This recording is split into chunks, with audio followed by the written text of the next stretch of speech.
you had a really cool approach to not firing, or you called it mindful transitions when you needed to transition somebody out of your business. So I'm going to guess that's one of the reasons you guys continue to stay very highly rated on Glassdoor. So would you mind just sharing a few ideas around that concept? Yeah, I mean, and look, we're not perfect on this. We've tried it over the year. I think we've since renamed it the Career Engagement Program. But even in the number one company on Glassdoor, if you'll go look in large company, the average tenure will be like 1.8 years.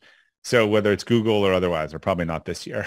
But I think we're all pretending that people are going to work at somewhere for life. And there are reasons why the company needs to do something different. And there are reasons why the person wants to do something different. And, there's a lot of psychology and history tied up into this. And I think rather than ignoring that, if we could actually foster those discussions, I think we can get to better outcomes. Like, rather than someone giving 2 weeks notice or 2 days notice after they've always quit a new job, start a discussion around, hey, this might not be the right thing for me and I want to do something else. And we're a client service business. So we would love to transition someone out over several months, like let them interview or otherwise. So when something is either creating the safety for someone to come to us and know that they will never be walked to the door by starting that discussion, or the reverse by saying, look, like, we don't need you to leave tomorrow, but like, this isn't working. And so we can keep trying to do this, but I think it'd be better if we helped you find a new job that would be, a better fit. And this is easier if you have an organization that's focused on outcomes and goals and dashboards, right? If you're pick on sales again, because it's just easy sometimes. If you're a salesperson and you've got a $250,000 quota, and it's 250 a quarter, and you're at 100, 100, 100, and every week it's a red light on the dashboard, like, it actually shouldn't be a surprise that someone's about to have a discussion with you, that particularly if you see that all of the other salespeople are at hitting their quota and green light. So I think, again, the more that you get the outcomes right and the data right, and you're having this on an ongoing basis, the more these things don't come out of left field. But let's just stop pretending that people are going to work at companies forever, because that's not the case. So, like, how do we take all the emotion out of leaving and have a positive alumni? You look at someone like McKinsey, like, they've always been amazing at this. Like, as soon as you want to leave McKinsey, they will set you up and outplacement. And what does everyone do? They go to lead companies and hire McKinsey. It's been like their feeder for decades. So a couple of things from my notes that I just want to see if this is accurate. You said it was almost a 90-day transition plan.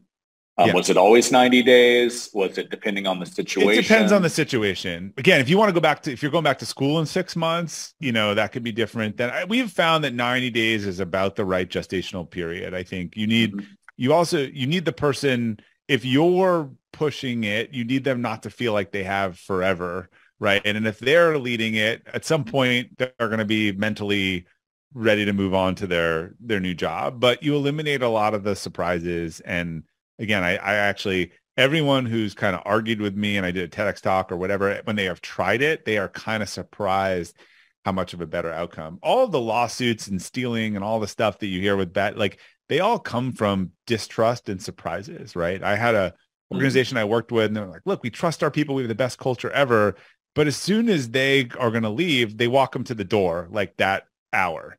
And I'm like, well, you are never going to have anyone tell you the truth. Like, because what do they see? They see that as soon as you tell them to leave, you get walked to the door. So you're telling everyone you don't trust the people. So why are they going to trust? Like, they didn't actually see that they were creating this incredibly vicious cycle where, like, of course, no one's going to tell you that they're unhappy or interviewing or whatever. They're going to have their box packed before they give you the 2 weeks notice. Yeah.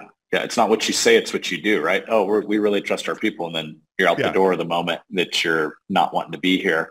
Someone said to me once, if you have all these people that are leaving your company that are doing extremely nefarious things to your organization, then either you are really hiring the wrong people, or there's something you are doing to them in your company to make them that way.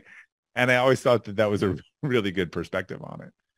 Well, it goes back to Jocko's mirror we just talked about, problem identified, right? Yeah. Like, it's not them, it's you as a leader.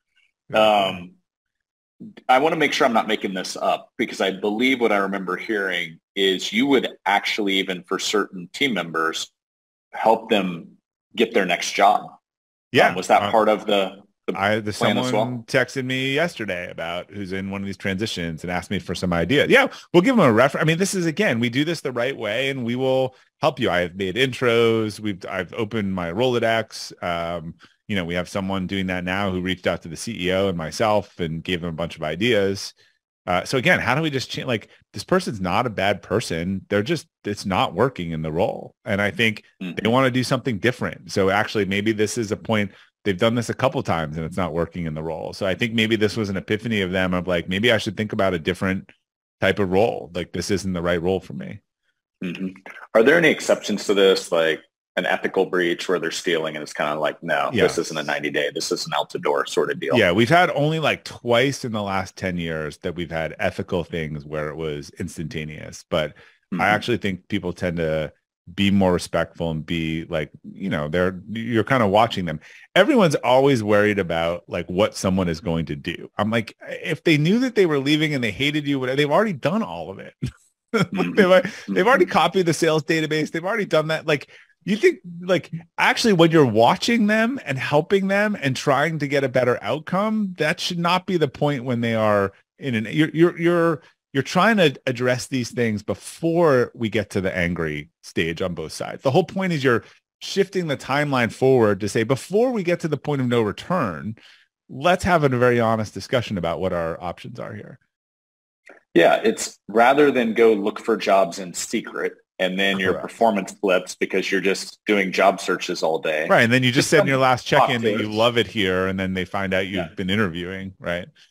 Yeah, just come talk to us. And by the way, we'll support your transition. And so 3 years later, when the person calls for a reference, right? I mean, that's also not a great last memory or 1 week notice or telling everyone you love it. Like, and people forget it's a small world and it's LinkedIn. So you might think like it all worked out well, but then when you lose that job and you have no references from your last two jobs because of how you left, it could be very problematic for you.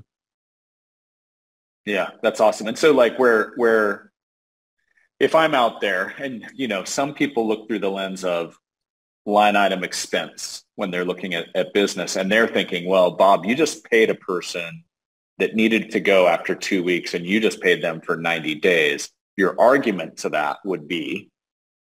My argument is, would you rather pay severance for them not to work, or would you rather have them like help maintain the client relationship? Because this is where 80% of the people are for us. Well, we hire a new person that they're here, switch it in, do the transition, and reduce the risk of that client leaving. Because account changes are one of the like, people hate, particularly last minute, when their client engagement person switches on. For sure. For sure. And if you're going to pay them, 2 to 3 weeks not to work, like, wouldn't you rather pay them more time to work and help you have a proper transition? Okay. So that's an interesting take. You're basically, instead of saying, hey, your transition out, here's a 4-week severance, you're basically saying, hey, keep showing up during your severance. We'll be working behind the scenes to kind of set you up on your feet for what's next.